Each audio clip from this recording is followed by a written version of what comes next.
لن تزولا قدم ابن آدم، حضور نے خبر دی ہے ابن آدم کے قدم ہل نہیں سکیں گے. جیسے مجرم کھڑا ہوتا ہے کٹہرے کے اندر، اس کٹہرے میں سے ہل نہیں سکو گے حتی یسأل عن خمس، جب تک کہ 5 چیزوں کا حساب نہ لے لیا جائے. وہ 5 چیزیں کیا ہیں؟ کان کھول کر سنیے. عن عمرہ فیما افناہ، عمر کا حساب دو. یہ 80 برس اور 70 برس ہم نے تمہیں دنیا میں دیے، کہاں ضائع کیے؟ وعن شبابہ فیما ابلاہ، اور خاص طور پر جوانی کا دور، امنگوں کے دن، ولولے ہوتے ہیں، قوت ہوتی ہے، توانائی ہوتی ہے، آدمی چلتے ہوئے زمین پر پاؤں مارتا ہے، قوت جو ہے وہ اپنا اظہار چاہتی ہے. یہ جوانی کہاں گلائی؟ حساب دو، ایک ایک لمحے کا حساب دو. وَعَن مَالِهِ مِنْ أَيْنَ اكْتَسَبَهُ وَفِيمَا أَنْفَقَهُ، ایک ایک پائی کا حساب دو. مال کا کہاں سے کمایا تھا، حلال سے کہ حرام سے، اور کہاں خرچ کیا تھا، گل چھروں میں، عیاشیوں میں، یا نیکی کے کاموں میں، ادائے حقوق میں، اللہ کے دین کے لیے. 4 سوال ہو گئے. 2 زندگی کے بارے میں، ایک زندگی پوری بحیثیت مجموعی کہاں کس کام میں لگائی، اور خاص طور پر شباب کا دور کہاں لگایا. 2 سوال مال کے بارے میں، کمایا کہاں سے، حلال سے کہ حرام سے، جائز سے کہ ناجائز سے، خرچ کہاں کیا. اور آخری سوال وعما عمل فیما علم، جو علم حاصل کیا تھا اس میں عمل کتنا کیا. علم کے انبار لگاتے چلے گئے اور عمل کے آغاز کی بھی نوبت نہ آئی. یہ علم جو ہے یہ اس روز سب سے بڑا وبال بن جائے گا انسان. اتنا علم اور عمل کچھ نہیں، بجائے کہ کریڈٹ کا ذریعہ بنے یہ الٹا ڈیبٹ کا کھاتا بن جائے گا. یہ جواب دہی کا احساس ہے کہ جس کی وجہ سے انسان کی ٹریجڈی جو ہے وہ دوہری ہے. کوئی حیوان اتنے بوجھ تلے نہیں، مشقت کی، محنت کی، اس زندگی میں ختم ہوئے، اس کے بعد کوئی محاسبہ نہیں. اس کو بھی غالب نے خوب کہا ہے کہ اب تو گھبرا کے یہ کہتے ہیں کہ مر جائیں گے، اور مر کے بھی چین نہ پایا تو کدھر جائیں گے. یہ ہے وہ ہیومن ٹریجڈی. اب میں آپ کو توجہ دلانا چاہتا ہوں. ایک تو گوتم بدھ کا فلسفہ، اس کے فلسفے کا مین تھیم یہ ہے سروم دکھم، آل از پین، آل از سفرنگ.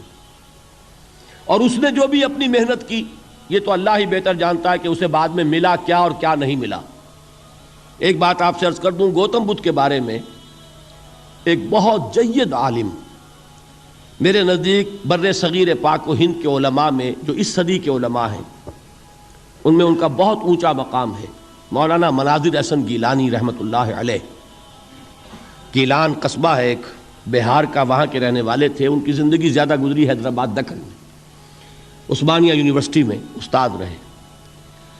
انہوں نے گوتم بدھ کے بارے میں یہ لکھا ہے کہ میرا یہ گمان ہے کہ وہ بھی اللہ کے نبی تھے، اور اس کی دلیل دی ہے. قرآن مجید میں ایک رسول کا ذکر آتا ہے، ذوالکفل، اور یہ ذوالکفل وہ ہے جس کے بارے میں ہمیں کچھ پتہ نہیں. قرآن مجید میں بھی ایک جگہ ذکر آیا ہے.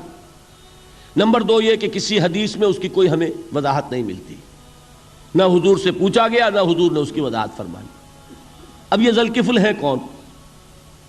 تورات میں جو نبیوں کے نام آتے ہیں ان میں سے کسی نبی کا نام ذوالکفل کے آس پاس نہیں بنتا کہ یہ سمجھا جائے کہ یہ اس نام کی بگڑی ہوئی یا بدلی ہوئی شکل بن گئی ہے. تو انہوں نے جو کہا ہے وہ بات وزنی معلوم ہوتی ہے اس اعتبار سے کہ کپل وستو، کپل، پے جو ہے وہ عربی میں ہے نہیں، وہ فے بنتی ہے. تو ذوالکفل کے معنی کفل والا، اور یہ کفل جو ہے کپل، کپل والا، جس کو ہم کہتے ہیں کپل وستو کا شہزادہ. تو انہوں نے یہ کہا ہے کہ گوتم بدھ کے بارے میں یہ خیال، یہ میں عرض کر دوں کہ اس کو ہم یقین سے نہیں کہہ سکتے، یہ ان کا گمان ہے، خیال ہے، واللہ عالم کہیں گے ہم، لیکن امکان ضرور موجود ہے. قرآن کہتا ہے وَلِكُلِّ قَوْمٍ ہَادٍ، ہم نے ہر قوم میں ہادی بھیجے. وَإِن مِّن قَرْيَةٍ إِلَّا خَلَا فِيهَا نَذِيرٌ، کوئی بستی ایسی نہیں دنیا میں جس میں کوئی نہ کوئی خبردار کرنے والا نہ آیا ہو. تو یہ ممکن نہیں ہے کہ وہاں نبی نہ آئے ہوں، لیکن ان کی تعلیمات اتنی بدل گئی ہیں کہ ہم ان کو پہچان نہیں سکتے. حضرت مسیح علیہ السلام کی تعلیمات اگر عیسائیوں سے ہم سمجھیں تو کبھی بھی انہیں اللہ کا نبی نہیں مان سکتے. یہ تو قرآن مجید نے آ کر حضرت مسیح علیہ الصلوۃ والسلام کی اصل حقیقت ہمیں بتائی، ورنہ تو خدا کا بیٹا ثالث و ثلاثہ ان کو کیسے ہم مانتے؟ لیکن یہ کہ قرآن نے بتایا تو جان لیجئے، ہو سکتا ہے کہ گوتم بدھ بھی اللہ کے نبی ہوں، لیکن ہو سکتا ہے کہ درجے میں کہیں گے، یقین سے نہیں کہیں۔ بہرحال گوتم بدھ نے اس دکھ، رنج، صدمہ، غم جو انسان کا مقدر ہے اس کا مشاہدہ کیا، اور پھر تپسیائیں کی، علم حاصل کیا، رشیوں منوں کے پاس گیا، اس نے کوشش کی کہ معلوم ہو سیلویشن کا راستہ کون سا ہے، اس دکھ سے نجات پانے کی کوئی سبیل بھی ہے کہ نہیں، اس غم سے، اس نجات سے، اس اندوہ سے انسان کسی طریقے سے چھوٹ سکتا ہے یا نہیں۔ اسی کو سیلویشن کہتے ہیں انگریزی میں، اسی کو ہندی میں نروان کہتے ہیں، اسی کو عربی میں نجات کہتے ہیں۔ ان النجات معلقۃ بمجموع هذه الاشیاء، میں نے امام رازی رحمۃ اللہ علیہ کے الفاظ میں آپ کو وہ لفظ بتایا، نجات کی راہ۔ اچھا، جدید فلسفوں میں جن حضرات کو دلچسپی کی بات ہے انہی کے بارے میں یہ عرض کر رہا ہوں۔ جدید فلسفوں میں بھی ایک فلسفہ ہے وجودیت، ایگزسٹانشلزم۔ آپ نے نام سنا ہوگا سارترے، یہ فرینچ فلسفر، اور اس وقت دنیا میں جو نوجوان نسل ہے وہ بہت زیادہ متاثر ہوئی ہے سارترے کے فلسفے سے۔ کرکیگارڈ پرانے دور میں اور سارترے اس دور میں، ان کے فلسفے کا نام ہے وجودیت، ایگزسٹانشلزم۔ اس کا مرکزی خیال بھی یہی ہے، انسان کے لیے دکھ ہی دکھ ہے، صدمہ ہی صدمہ ہے، رنج ہی رنج ہے۔ صرف یہ ہے کہ کچھ حساس لوگ ہوتے ہیں وہ صدمے کو زیادہ محسوس کرتے ہیں، کچھ ذرا ان کی حس جو ہے وہ کچھ ڈل ہو جاتی ہے، کند ہو جاتی ہے۔ وہ جو غالب کا شعر میں نے آپ کو سنایا کہ مشکلیں اتنی پڑی مجھ پر کہ آساں ہو گئیں، ورنہ یہ ہے کہ انسان سوچے تو دکھ ہے۔ اب یہ دکھ جو ہے اس سے نجات کا کوئی راستہ بھی ہے کہ نہیں، یہ کوسچن مارک ہے، جس کا جواب ہے تیسری آیت میں، اِلَّا الَّذِينَ آمَنُوا وَعَمِلُوا الصَّالِحَاتِ وَتَوَاصَوْا بِالْحَقِّ وَتَوَاصَوْا بِالصَّبْرِ۔ جو ایک نا امیدی کی کیفیت طاری ہوتی ہے، وَالْعَصْرِ إِنَّ الْإِنسَانَ لَفِي خُسْرٍ، زمانے کی قسم ہے تمام انسان برباد ہونے والے ہیں، تباہی میں ہیں، گھاٹے میں ہیں، ٹوٹے میں ہیں۔ اس سے جو ایک مایوس کن صورتحال سامنے آتی ہے، اس مایوسی سے نجات دلانے والی آیت ہے تیسری آیت۔ ایک راستہ ہے، یہ امید کی کرن ہے، تباہی سے بچ سکتے ہو، ابدی بربادی، وہ بربادی۔ یہاں تو یہ ہے کہ ہم نے مشقتیں اٹھا لیں، فاقے جھیل لیے، تکلیفیں برداشت کر لیں، صدمے برداشت کر لیے، لیکن موت آئی، اس کا خاتمہ ہو گیا۔ لیکن اس کے بعد اگر خدا نہ خواستہ جہنم میں جھونک دیے گئے، وہ ابد الآباد تک کی، وہ ہمیشہ ہمیشہ کی جلن۔ قرآن کہتا ہے کہ اگر ایک کھال جل جائے گی، جھلس جائے گی، اللہ اور کھال دے دے گا۔ دیکھیے، یہ بھی جدید دور میں آپ کو معلوم ہوگا، بورس بکائی نے جو کتاب لکھی ہے، دی فرینچ سرجن، اس نے ثابت کیا ہے کہ قرآن مجید نے جتنے نیچرل فینومینا کا حوالہ دیا ہے وہ بالکل سائنس کے مطابق ہے۔ آج ہمیں یہ معلوم ہے کہ حس جو ہے وہ صرف کھال میں ہوتی ہے، کھال حساس ہوتی ہے، کھال اتر جائے نیچے جو ہے گوشت جلے گا، آپ کو تکلیف نہیں ہوگی۔ معلوم قرآن نے کہا ہے کہ جب کھالیں ان کی جھلس جائیں گی ہم نئی کھال دے دیں گے، تاکہ وہ سوزش جو ہے، وہ جلن کا احساس برقرار رہے، وہ ختم ہونے نہ پائے۔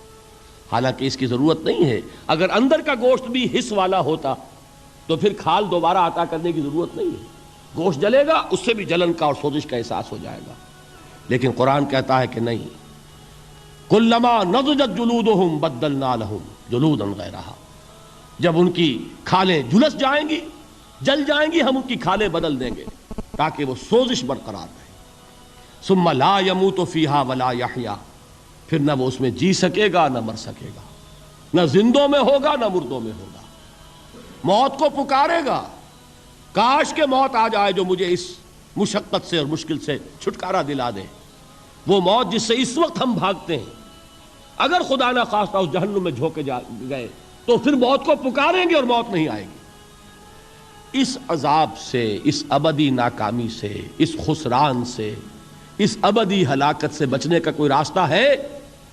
وہ جو میدان حشر میں پکاریں گے لوگ، این المفر، کوئی جائے فرار ہے، کوئی جائے پناہ ہے؟